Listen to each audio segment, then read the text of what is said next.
Hello there, it's Jay here from Jay's Vintage Junk, and if you haven't already guessed, yes, we're back on with the Apricot XEN-S. I've done a little bit of work off camera. Basically what I've done, like I mentioned on the previous video, I was considering it. I've actually taken the ISA connector off the motherboard. I've also taken a couple of the resistor packs off. Now, I did actually break one. That one there. Now, I will admit, I just lost the two pins at the end there, and it was due to corrosion. The reason these other pins there are missing is because just before I started recording this, I dropped it on the floor and then ran over it with the wheel of my chair. But no, the two end pins there on the resistor pack, no matter, I mean, the pack was loose like that, it was wobbling. As I pulled it out of the board, they just come off. And when I looked, it was basically it was corrosion all around the top of the resistor pack there. Now that was the closest one to where the battery had leaked. Fortunately, and I had to just wait a couple of days for these to come in. And unfortunately, I had to buy 20 of them, but I did manage to get a replacement for it. So basically, yeah, I took off the parts that were round where that damage was. Getting that off was it was not easy at all, and I didn't film it, and if I had filmed it I would have had to probably mute out most of the commentary. That was really hard to get off. It was, I mean, I used my desolder station, and probably the back portion there, probably about a good 3/4 of it, no problem at all. These last few pins, and again it's where it was closest to where the corrosion had been, they were an absolute nightmare to get out. It was many cycles of heating it up, sucking some of the solder out, putting some new solder on, adding some flux, heating it up again, having a go at sucking it out, and I reckon it probably took me the best part of 2 hours of basically just repeating like that to finally actually get that that connector off the board. And fortunately I've managed to get the connector off without damaging the connector, and I haven't done any damage to the actual board getting it off. But it does mean now we can actually really have a good look at the rest of the corrosion damage. Basically that's all I've done off camera, is remove them couple of resistor packs and remove that connector. What I'm going to do now, I'll set the camera back up and we'll just have a quick look over the board, and you can have a look at the state of the board. And then what I might do, like I did on the last video, and we'll use the microscope camera and we'll get down, you can actually really have a good look at some of the corrosion damage that's on there. So I'll just get set back up with the camera on the board and we can have a look at that right now. Okay, this is really the best I can do. Unfortunately, it's not easy getting this camera into a position I can do this and have me where I can actually look at the board as well. But basically, you can see here what we're looking at. I'll just get something to point with, so you can see where we've taken the connector off here. And to be honest, all the pads, everything up here looks nice. It's quite clean. It's just a bit dusty. But when we get down to this area here, this is where the problem lies. Like I said, there's quite a bit of corrosion in this area here. Now I don't know how many traces it's actually affected, and we would never have seen this without taking the actual connector there off. Like I said, the traces are underneath the connector, and there's quite a few that we're going to have to just check and make sure they're actually okay. I might use this opportunity as well to possibly just tidy up that other bodge wire that I put on there, because it's not the neatest of jobs. I think now I've got that connector off, I can probably tidy that up and make that a little bit better there, really.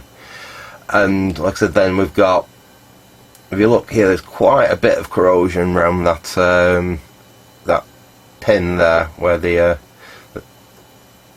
connector goes on. The other plug, like I said, that was the resistor pack that gave me quite a lot of trouble. And so there's 2 pins there, when I actually did take the resistor pack out, them 2 pins just basically stayed in the board when the rest of the pack came out. So we know we had a problem. We definitely had a problem there. What I'll do then is I will set the camera up and we can have a look through the microscope really in detail at this section here, and we'll have a go at cleaning up this area before we even do anything else, and then we can just try testing continuity on some of these traces. Make this area good, then we can put that ISA slot back on. Obviously I've got to put the transistor back in there, put these resistor packs in along there, put that resistor pack in there. So yeah, let me get the camera set back up and we'll have a really in-depth look at that now. Okay, so we're set up on the board, and just for reference, basically this line here, this little silk screen line you can see here, that is the very start of the silk screen that goes around the ISA slot. So the first 2 pins we're going to see here are going to be the first 2 pins on the ISA slot. So let me just move up so we can get them in. And this is exactly what we wanted to have a look at. Can we see the corrosion basically round here? This is what's come from underneath the from the leaking battery. Like I said, that is actually one pin we're going to have a look at. This wire here, that trace there, if we just move the camera this way slightly, as you can see is where we added that repair on the previous video, and I might just see if I can perhaps just tidy up that end there, because I'm not entirely happy with it. Again, this is where that resistor pack, I think this is one of the ones where it actually had corroded the leg on those, and like I said, I do have a replacement for it, fortunately. But what I think we'll do first is we'll have a look at cleaning some of this up with the fiberglass pen and just see how bad it actually is. And then we can go in with some a cotton bud and some IPA and have a really good clean up. But first I think I'm just going to go in with a with the fiberglass pen like this and see if we can get some of the worst of the corrosion to come off. In fact, some of those are coming up quite nicely already.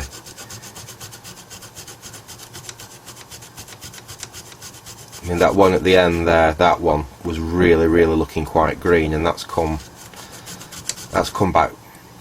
Let me just get my screen back on. There we go. That's come back around quite nicely, really. This one here, the bottom one, doesn't actually look too bad either. That one there doesn't look too bad. I think that's just where it goes over the silk screen. Actually, the trace looks pretty good there as well. This trace, however, that looks pretty manky. We're going to have a look at that. It looks like there's virtually no trace left there. So we'll have to see where that goes, and indeed whether that's still in any form of conductivity. That looks pretty bad. I'll just carry on having a quick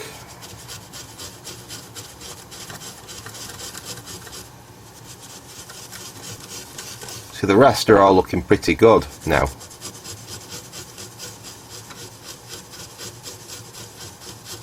It's just that trace there does not look good. But what we can do, we can just test conductivity with that, like we did on the previous video. So I've got my tester connected up, and on the end, basically what I've got, if you look here, I've got 2 crocodile clips with 2 pins in them. This gives us a really sharp, tiny little point, basically, to do our conductivity tests with. So I'll set the meter to conductivity like that, and like I said, if we touch them, that's what we're going to use to just see whether this this trace is okay. Now, where are my glasses? There they are. Right, so if I hold that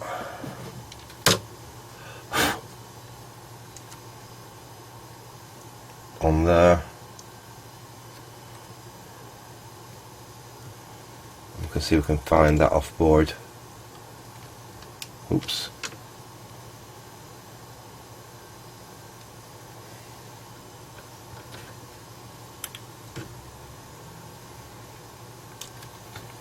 Bear with me a sec. I've lost one. Oh, I've just dropped one of my pins on the floor. That's typical.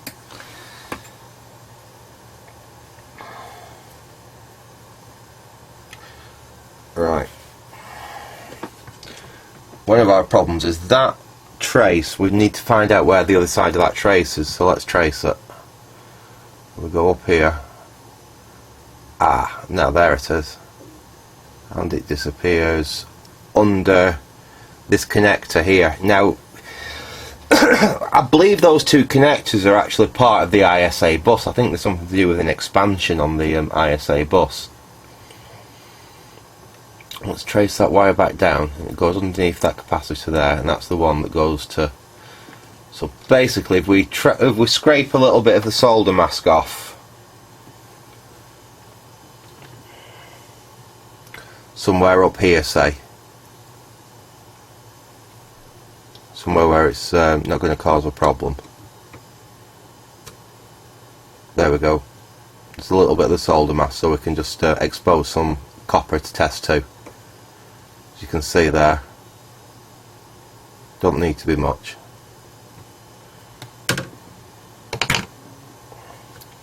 So I'll go and get a connection onto that, like that. I'll go onto the trace down here, and we do have conductivity, so that trace is actually okay. It just looks terrible. I mean, you wouldn't expect that trace there to really work, but no, it's actually still okay.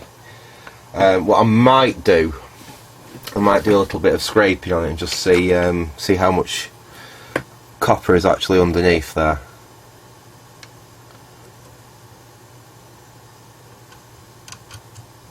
I think it's just affected the solder mask on top of it by the look of it.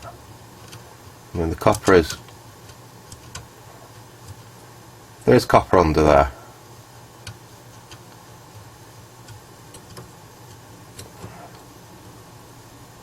So I think it's just a case of the acid from the yeah, look, it's okay under there. The acid from the battery has affected the solder mask on top by some reason. It doesn't actually look too bad. I don't know. Let's try and get some of this off, and then we can actually have a good look at the trace underneath. In fact, if I could scrape all that off, yeah, it don't look too bad under there.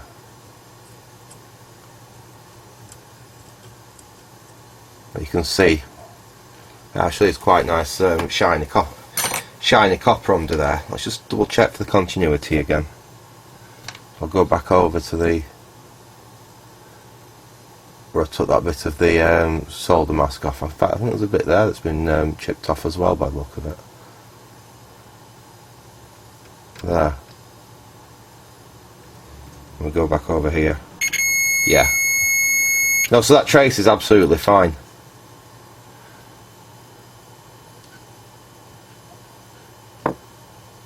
Let's have a look at some of these other ones. This is another one I wanted to check out.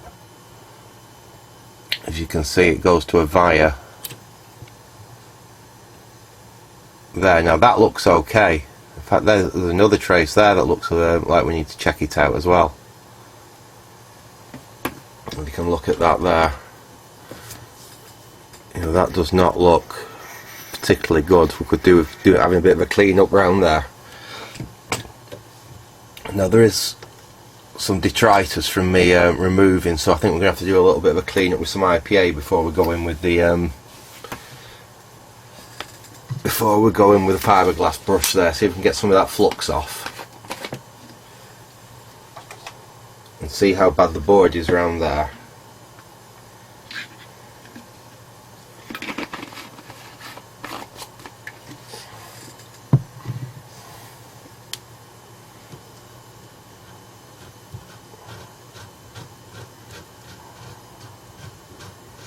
Have a good clean up so we can get some of this muck and rubbish off.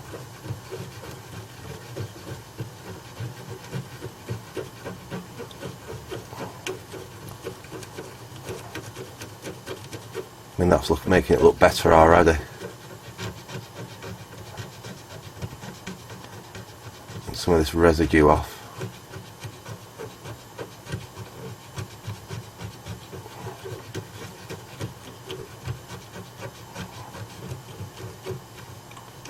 trace we're interested in. It goes to a via there and goes along here.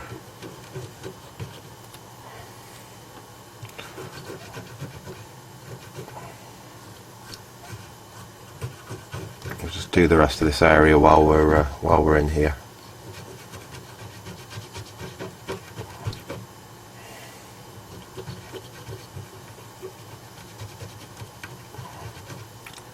See if that'll just scrape off.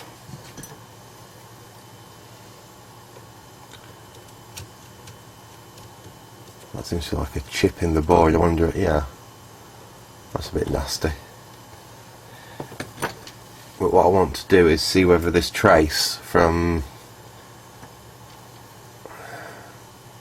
that via there goes along here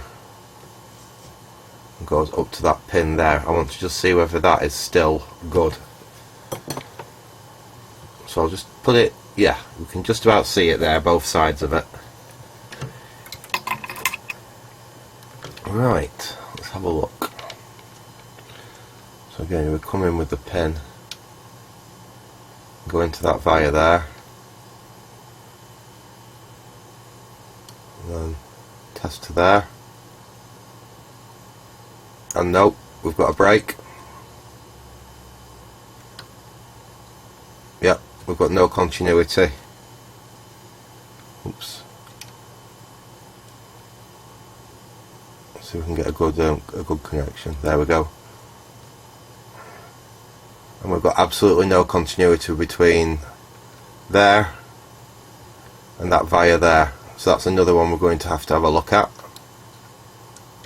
We've got to repair that.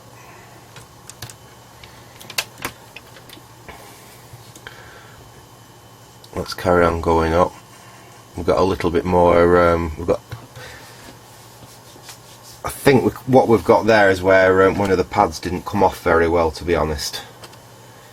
I mean, it hasn't pulled that through completely, but I think we've got a little bit of solder stuck there, and it's pulled a bit of the pad away when it's come free.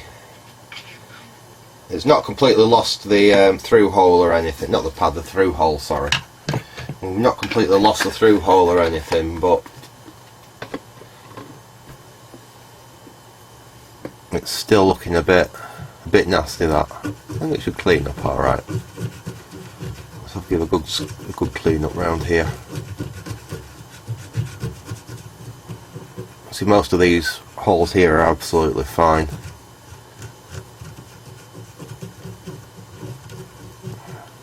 We've definitely got a fault there. We'll move up a little bit. So as the further we go up here, the corrosion didn't get up here. It's just a case of we're going to have a bit of a clean while we're in here. Get some of the muck and rubbish off the board. And just make it nicer to work on when we put the ISA socket back and what have you. So we'll carry on just going up and carry on giving it a bit of a scrub just to get it ready for that ISA socket when we're ready for it to go back into position.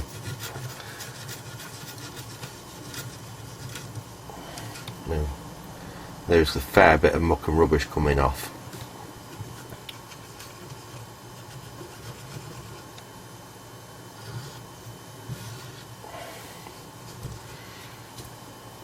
Use the clean side and we'll give it a quick once over and a polish. You can see they're all coming up really nice. Move down a bit. We'll have a look at some of these ones like here. Let's have a look here.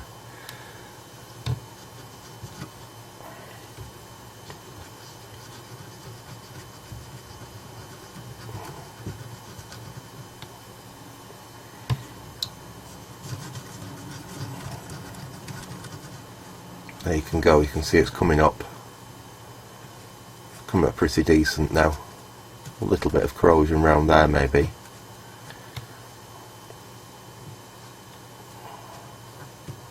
I might have to look at some of these electrolytic capacitors. I wouldn't have actually expected them to be leaky really, but that looks like there may be a little bit of corrosion around there, and it's a bit far away from the battery to have been caused by the battery, so I will look into that. But apart from that, it's really now it's just a case of having a quick look up here. I mean, these all look absolutely fine. I can't see anything that has really concerned me here. Those are the remaining resistor packs that I didn't bother taking off the board. Those two. Well, like I said, we can't see any damage to any of the traces around here. There's no corrosion damage like we've got at the lower part of the board. It all looks fairly decent. Yeah, I'm quite happy with this. We're on to the 16-bit section of the ISA socket here. So this is really quite far away from where the corrosion was. As you can see, all these, there's a little bit of goop up there. Well, let's clean that off while we're up here. Just need some more IPA on this.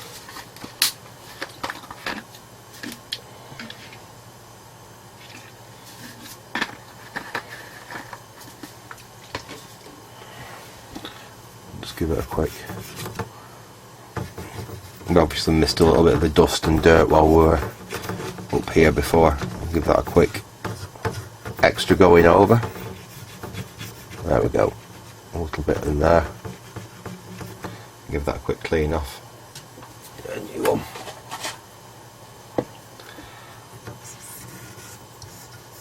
There we are. Dry that off.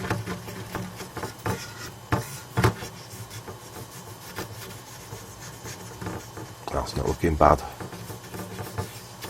Yeah. We'll just carry on going up. Just inspecting as we go. Getting a little bit of muck up there.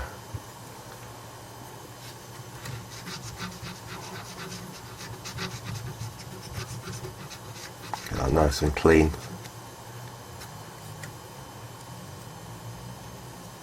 A little bit of corrosion there I hadn't spotted. We'll go in with the fiberglass pen and see if that'll just clean up. Yeah.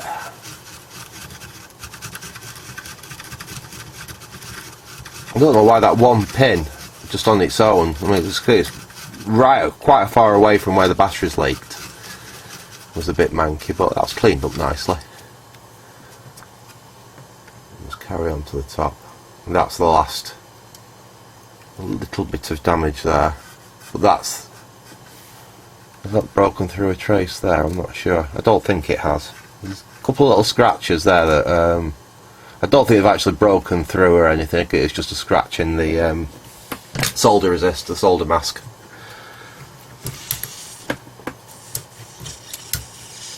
Right. So basically, what we need to do now. Let's find that spot we found before where we had that bad trace.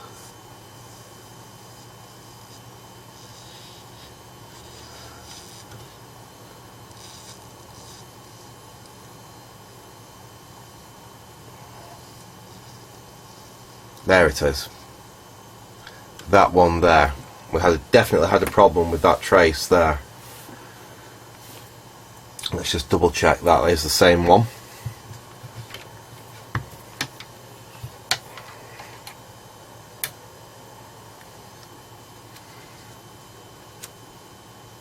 Oops. Yeah, we're in there. A good contact there. We'll come. Get contact there, and we've got absolutely nothing. So yeah, we've definitely got another broken trace there. So we need to fix that. But I think that might be the only one. I'll double check again. I think actually that is the only one underneath the ISA slot. We'll just check. There was that one, but we already checked that one and we was quite happy with it. It was actually making contact okay. It just looks a mess. So no, that one there is the only one which is causing us a problem. And I'm hoping that's going to be a fairly easy fix. What I'm planning to do, if we can clean that wire up there so we can solder to it. Can solder a piece of my little hookup wire onto there, bring it across, because it is insulated so it won't matter us running underneath here, and then we'll probably just drop it through there, so when we put the ISA slot back on, it'll get soldered into place. That should be the best, I think that should be the best repair we can actually come up with this. And so then we can basically put everything back onto the board, and we can actually see whether we've cured the fault or not.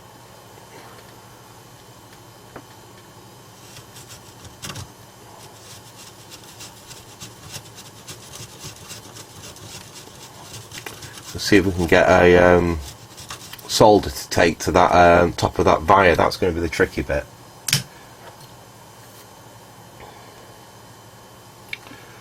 Let's go in.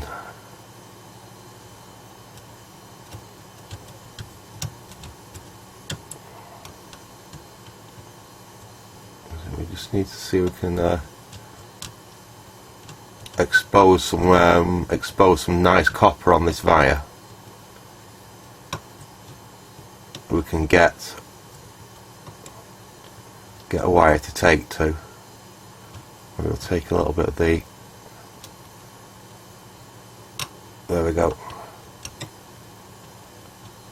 We should be able to get a wire to solder to that. Okay, if we're lucky.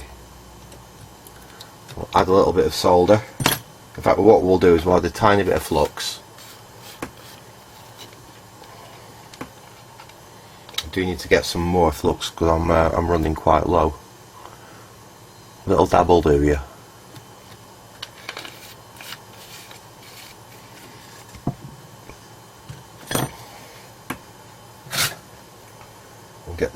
We'll get the old Weller. Not Weller, this is it? No, it's an Amtex. Sorry. Clean that. Tin it up. This has got a really nice fine tip on it. It's the best thing I've really got for doing stuff like this.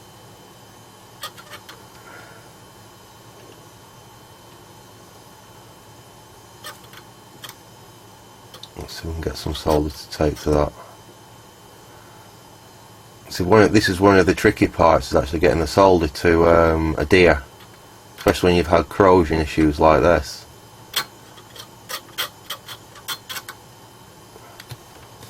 That is not wanting to take the sorry, just bear with me. Let's see if I can get the screen back on. There we go.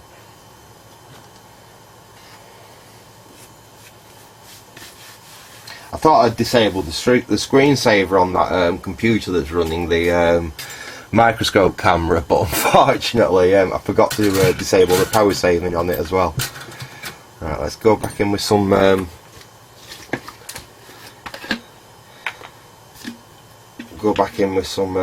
IPA and just clean that up, and we'll see whether any of that solder did actually adhere to there.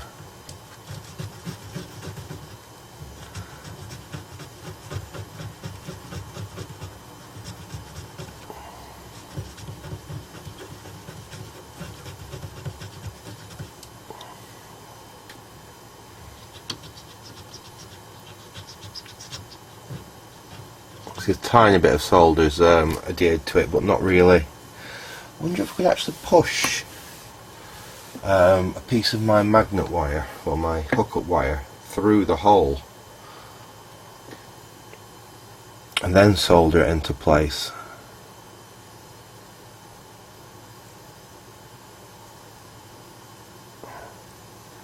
Let's try that.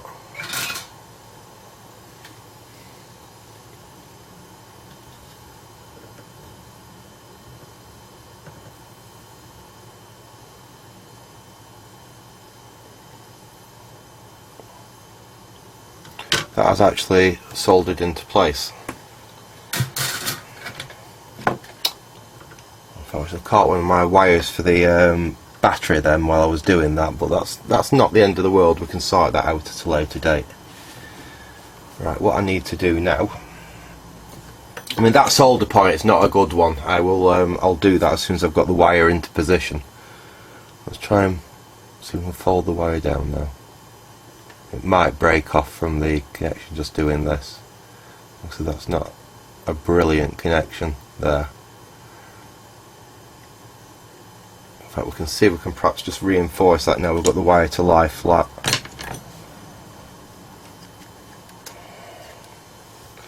Move some of the wires out of the way just to make my life a bit easier while I get in here. It's very tricky actually doing it with the I've got the camera for the recording, for your recording, basically pointed at the screen, and I've got the actual microscope as well on the bench, and it doesn't leave me a lot of room to get in with things like soldering irons and solder and stuff like that. But we'll see how far we can see what we can do. Aha! Right, I think we've got a better solder there, better joint.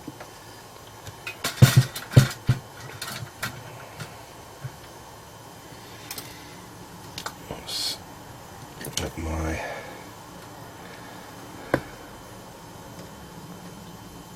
Yeah, that's a decent enough connection. So I have to run that basically underneath there like that. And get it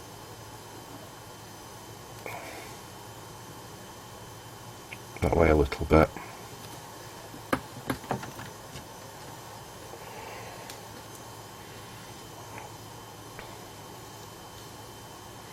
Hold that down.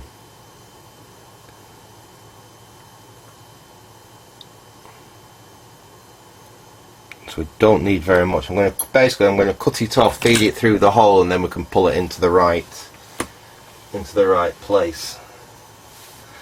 So I've got to find somewhere I can just cut this off now. I'll leave plenty of extra wire on it.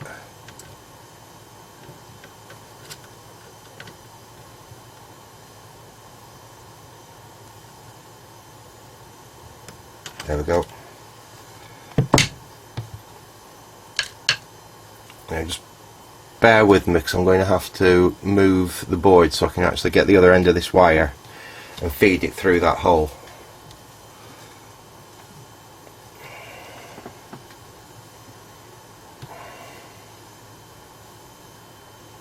Okay.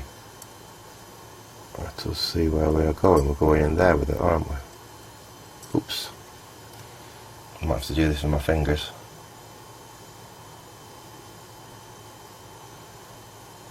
I'm just going to go through that hole there.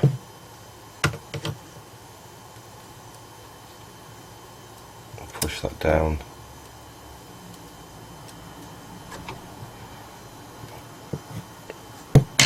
Sorry folks, just have to bear with me a sec while I just pull this wire through. Because now I've got it in the hole, I don't want to lose it again. There we go. We're not going to solder the other end of that in position just yet. That will get soldered into position until we actually put the ISA socket back on.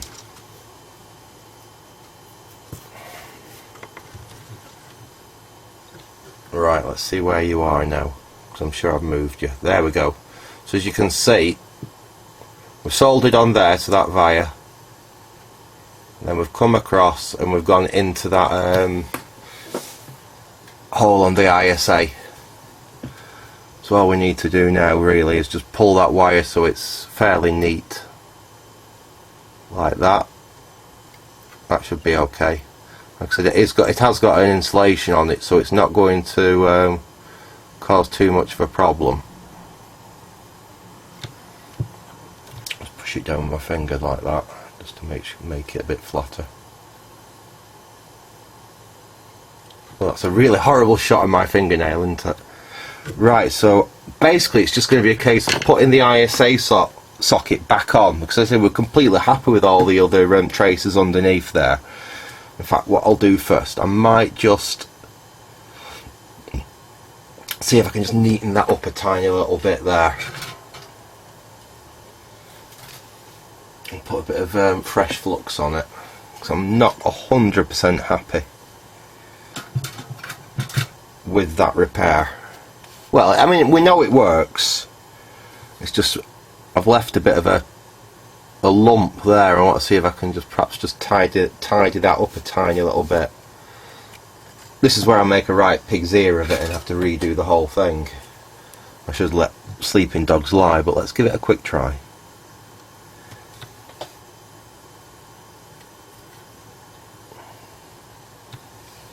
Right, hopefully that's still connected. If that's still connected, that's nice and neat. Let's try with the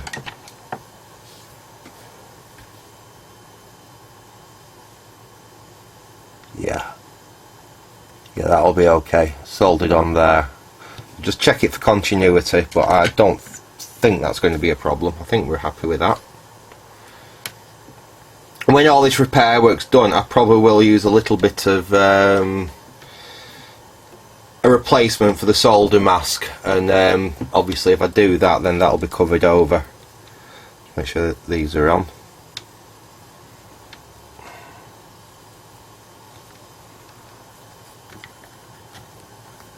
Try that now. Right. We'll go onto that point there, and we'll go onto that diode there. Yeah, and that's okay. So we're happy with that, and it just looks a lot neater. Like I said, and once that's covered over, that'll be absolutely fine. So we are down to the point where we're going to have to put that IEC socket back on the main board. I'm going to lift the main boards up ever so slightly and support it on my finger. And then we will see. I don't know whether I'm actually going to be able to do this with the camera in position, because I don't know whether I'm going to be able to actually get in.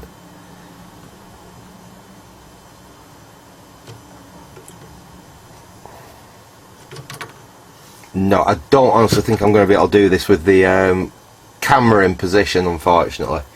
As you can see, it's going to be incredibly fiddly to do at the best of points. So what I'll do is I'll get this basically positioned back on the board, and then we'll as soon as I've done that, we'll come back and we'll have a look at soldering it all back into position. So back in a sec.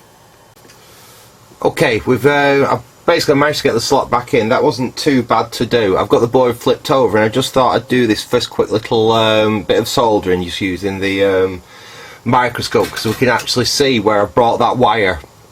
That's the repair wire that we did from the broken trace, and we've brought it through there, and we can just solder that in place. So one of the good things with this wire is it's self-fluxing. If we do like we've done there, if we heat it up, the flux will basically burn away, and the solder will actually take to the copper wire. So let's solder this one in.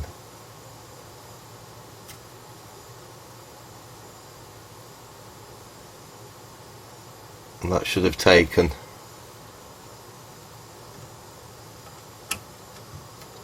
We can just tease it a little bit like that. And basically we've got a contact now.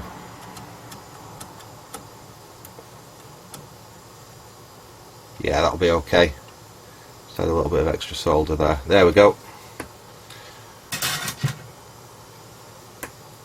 And then all we have to do is break off that excess.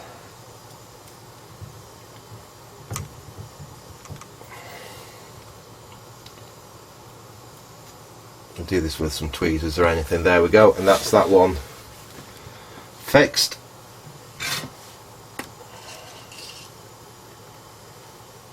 And then it's just going to be a case of resoldering all them points back in. I think I'll use the old Antex for this actually. It's like I say, I've got hotter, more temperature controlled irons, but this has got a really nice tip for doing this kind of soldering work. But I'm actually quite enjoying doing this underneath the microscope. These little cheap USB microscopes are really useful for if you're having to do any kind of repair work on boards like this. They just make it a lot easier.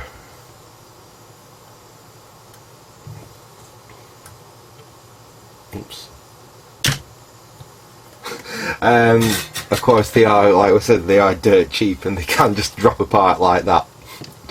Let me stick that back into its holder, and we can hopefully carry on with what I'm doing. And then of course obviously I've got to refocus it because I don't know where it was set before. There we go.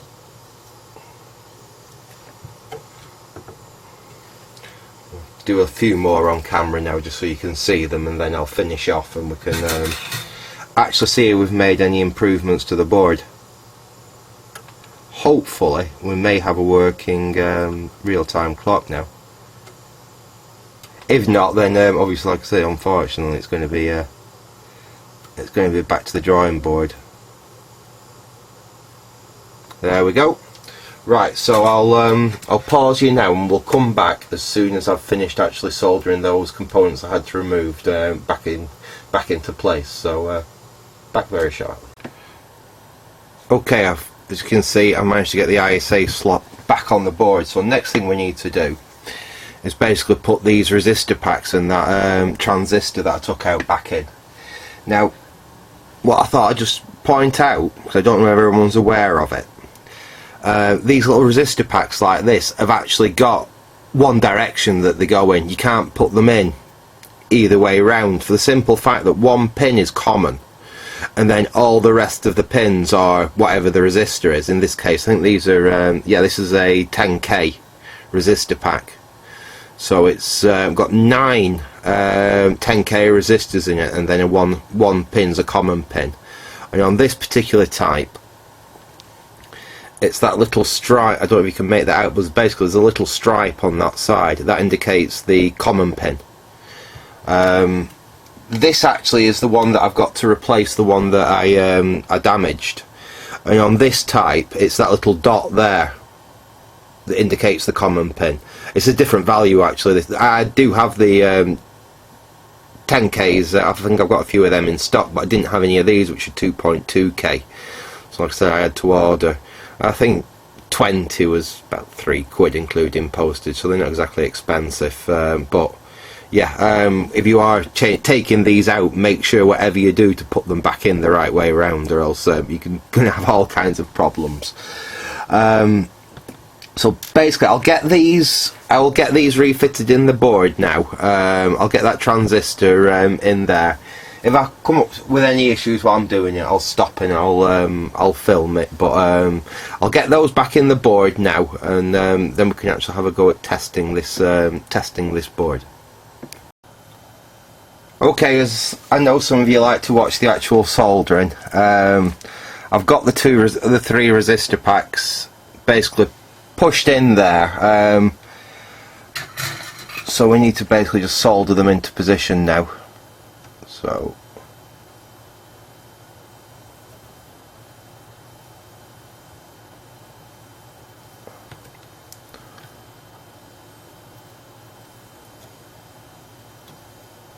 these are fairly easy to solder back in.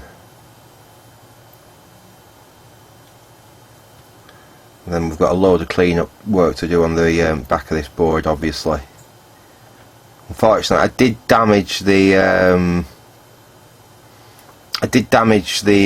board a tiny little bit with the tip of the desoldering, my desoldering station. I didn't actually realise that there was a little bit of damage on the tip of my desoldering iron, my solder pump, and basically what it's done is it's marked the fiberglass on the board. When you're using one of those electronic desolder pumps, the best thing you can do when you go over, I'll just demonstrate with my manual one here.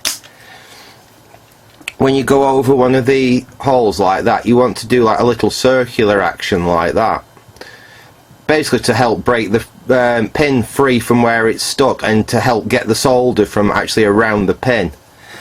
And because there was a little bit of damage on the back of my on the tip of my desolder pump, it's actually scratched the fiberglass in places, if you can see here. Now it's not done any actual electrical damage, it is only cosmetic.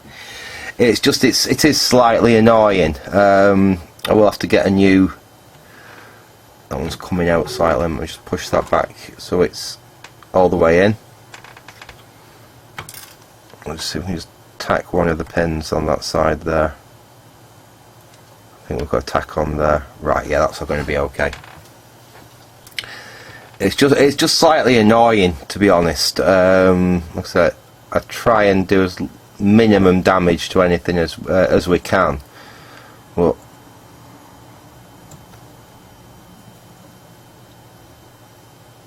like I said, the main point is I want a working computer rather than a pristine, broken computer. And I will, like I said, I'm going to have to order another tip though. I'm a little miffed about that. It's not the end of the world. It is only cosmetic, but even so, I just noticed there's a couple of pins just got bent over here, so I'm just going to straighten them up before I solder them into place. There was one there. I think I spotted another one. No, all them look okay. It was just that one there that had got bent over a little bit. Excuse me.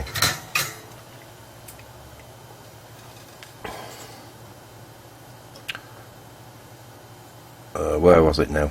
There it is. Solder that one in. I think that's everything. Don't think I've missed anything now. Let's just double check. There's one there, and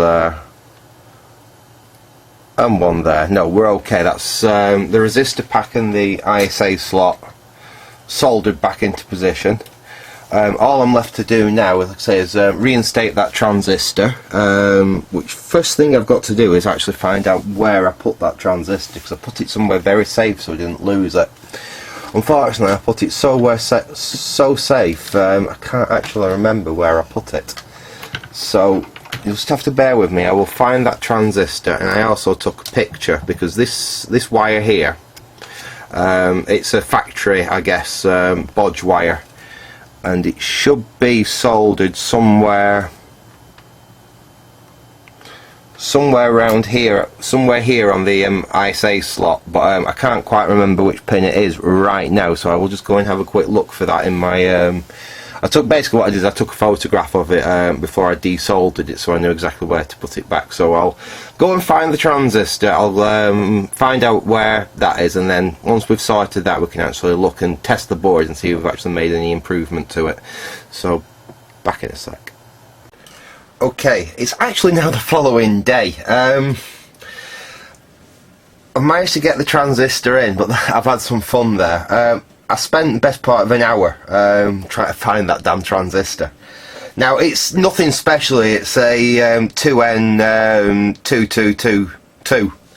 Like I say, it's a general purpose transistor. I couldn't find it, like I spent about an hour looking for it. I was sure I'd left it on the desk safe. Couldn't find it anywhere, so I thought, oh well, it's a standard transistor, I'll go into my transistor stocks and I'll have one of them.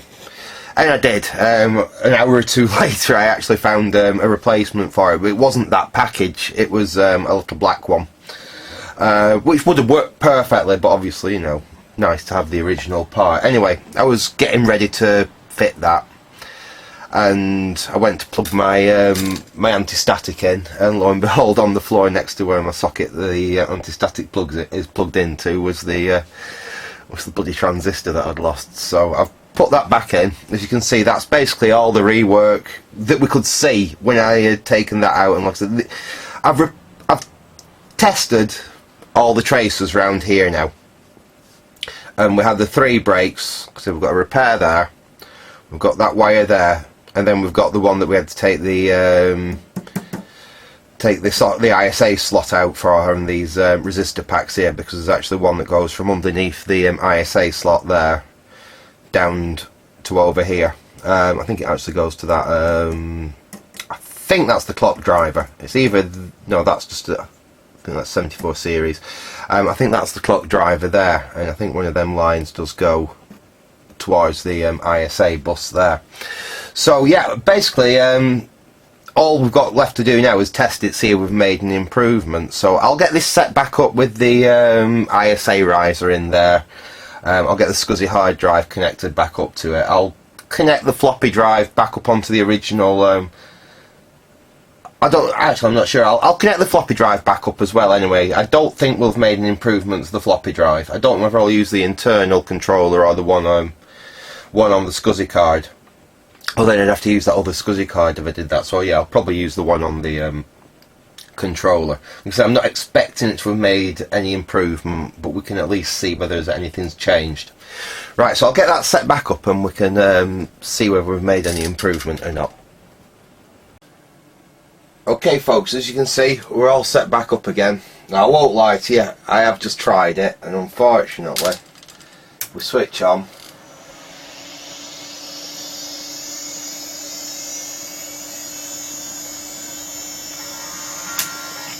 See, time of day clock stopped. So it's still not running. Everything else seems to be working fine. The BIOS is holding its settings. The only thing that isn't working is that damn clock. And the disk drive, obviously. The disk drive we've still got a problem with. But I was really, really hoping that that would have fixed it.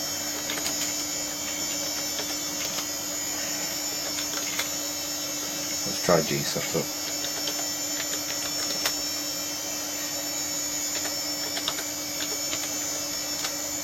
Dear me.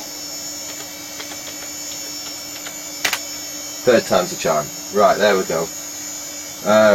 Seamless RAM parameters. Look, it just sticks. I mean, I've put the date in before, and the date's fine. That's saving, no problem. Everything else that I've put in, 1.4 meg high density drive, no hard drives. Even the RAM's right. Everything is working fine apart from the clock just will not run. We'll drop back out of this. How do you drop back out of this? Escape, I think. F4. No, we have to reboot the whole bloody system. I forgot about that G setup. But we'll see it again now. We'll get to this point here again. Time of day clock stopped. So it is not. It's not running, and I'm getting a horrible feeling. It could be the actual clock chip that's failed. Unfortunately, I can't find any data on that chip whatsoever. We'll do this now. We'll go back onto the board and I'll just show you. I did even try off camera, just reflowing all the ICs in that area, the clock chip, and every IC in that area, and it's made no difference at all. I will get the scope out. In fact, yeah, I mean this video is going to be ridiculously long anyway, so what I'll do is we'll strip some of this away. I'm going to type time. See current time. Let's try. That should have changed now. We'll leave it a second. We'll type time. Hang on, that's running. Unless it doesn't, unless the DOS time command doesn't actually recall to the real-time clock. No, let's just go.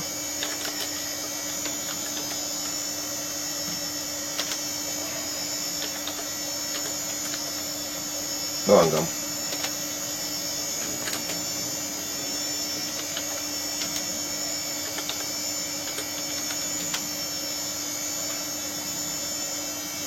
No, it's the same.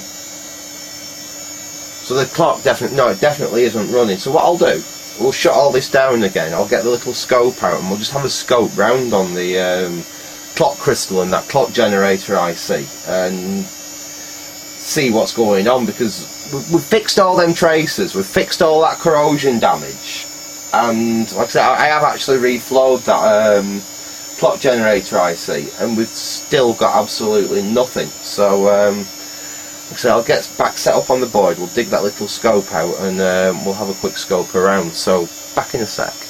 Okay, we're set up here. As you can see, I've got basically the board set up in the most minimum of configurations here. I've still got the VGA connected up to it, but that's it. There's just a VGA and the keyboard connected up to it.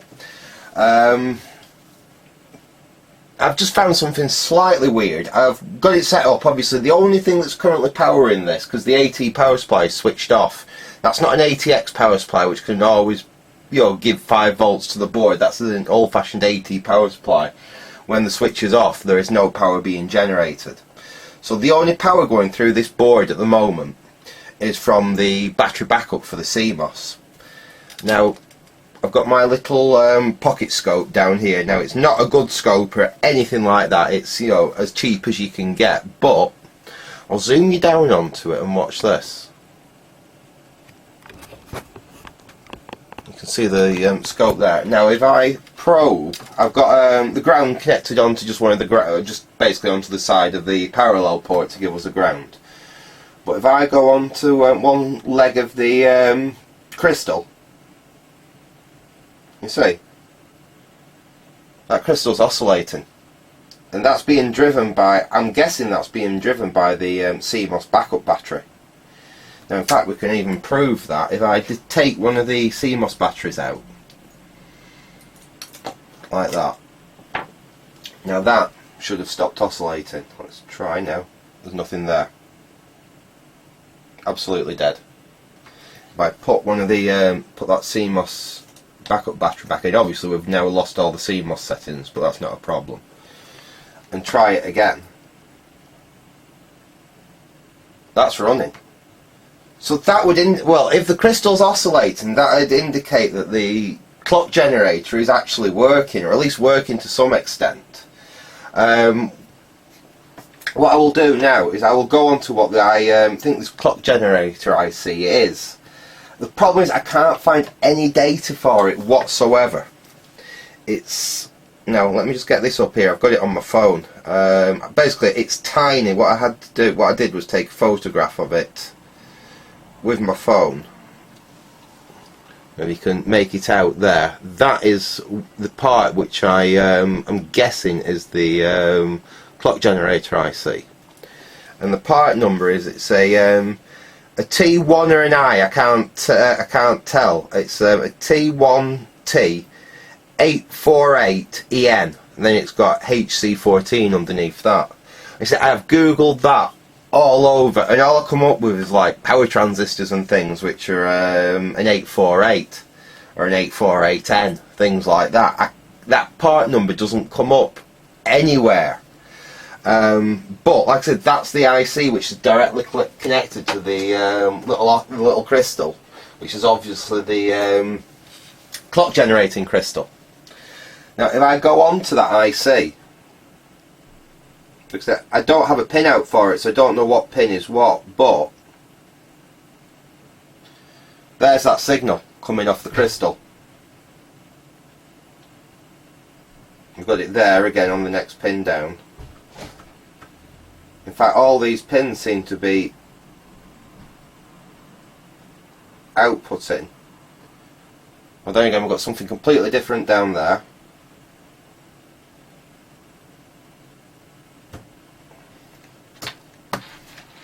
Let me try the other side of the IC.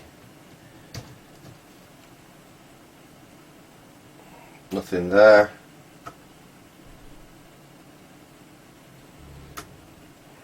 Right, this is the third pin down on the other side. Again, I'd say that the IC's running. Nothing there. Again, yeah, that IC does appear to be running. So this is odd. I said, so it looks like we do have the real-time clock is actually working, but for some reason the computer can't see it. Now, the only thing I can think now, and obviously this video is already run on, so this is going to be for the next instalment in this this saga. I don't think it's going to be this IC here, because that's the Paradise VGA chipset. There's a Chips and Tech IC there. Now, the potential, I've got some bad contacts on that, between that and the clock generator, Because I mean, this is part of the chipset for the motherboard. It's split up out of what we've got: 1, 2, 3, 4 main chips and technologies ICs there, which will basically contain most of the logic for the motherboard. Now, if you can see, I've already reflowed the actual clock generator IC there. I've reflowed. There's a 7400 series logic IC there. I've reflowed that. I've reflowed that 7400 logic there.